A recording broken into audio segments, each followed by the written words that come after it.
प्राचीन यूनान एक ऐसा युग जिसमें लोकतंत्र का जन्म हुआ, जहां प्लेटो, अरस्तु और होमर जैसी महान हस्तियों ने मानवता के विचारों को आकार दिया, जहां फारसी साम्राज्य के खिलाफ अविस्मरणीय युद्ध लड़े गए और जहां से अलेक्जेंडर महान ने अपने विजय अभियानों की शुरुआत की।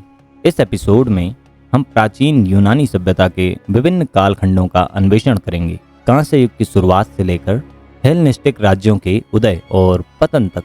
तो चलिए इस एपिसोड को शुरू करते हैं।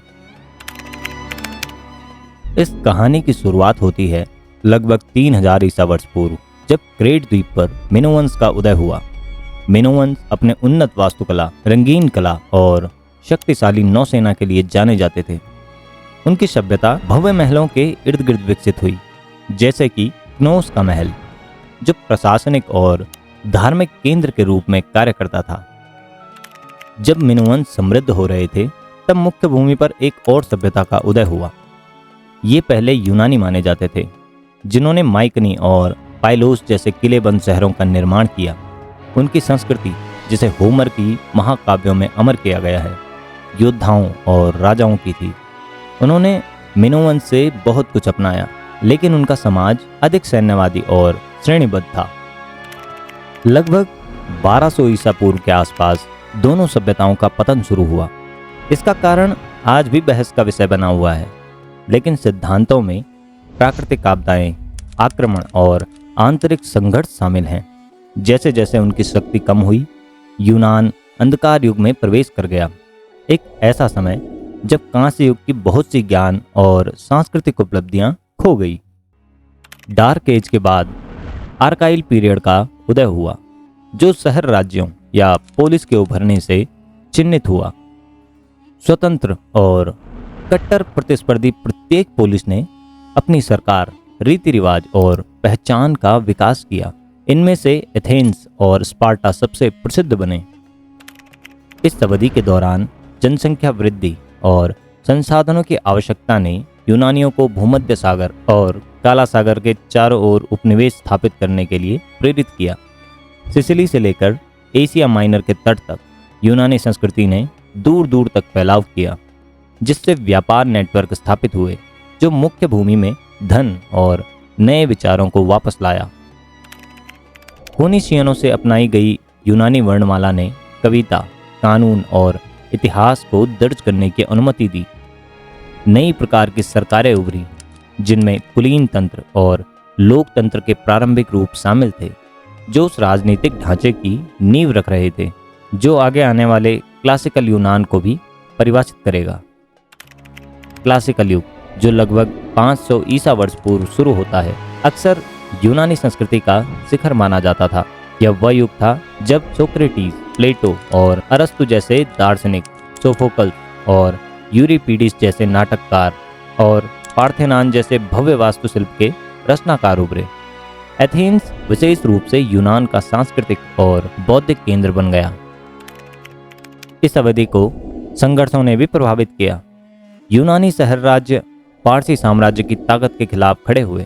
हालांकि संख्या में बहुत कम यूनानियों ने मैराथन, थर्मोपाइले और सलामिश में महत्वपूर्ण जीत हासिल की, जिससे उनकी स्वतंत्रता बनी रही और एक साझी यूनानी पहचान को बढ़ावा मिला।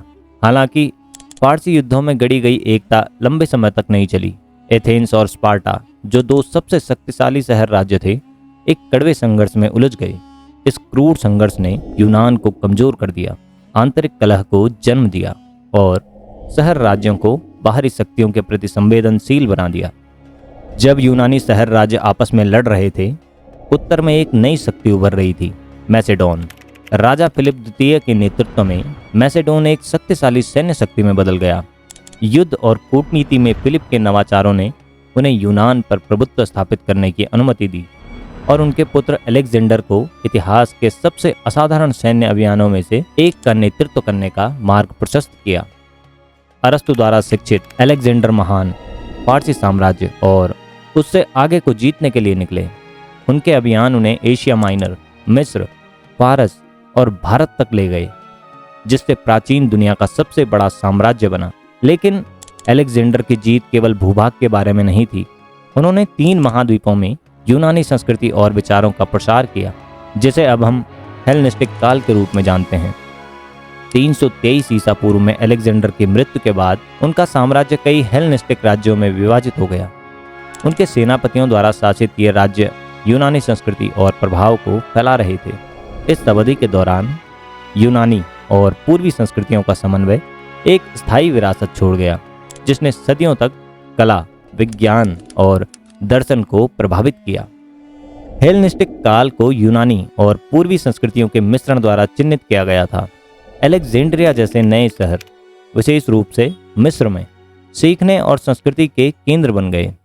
अलेक्जेंड्रिया के पुस्तकालय में विशाल ज्ञान भंडार थे और यूक्लिड और आर्किमिडीज जैसे विद्वानों ने गणित और विज्ञान में महत्वपूर्ण योगदान दिया।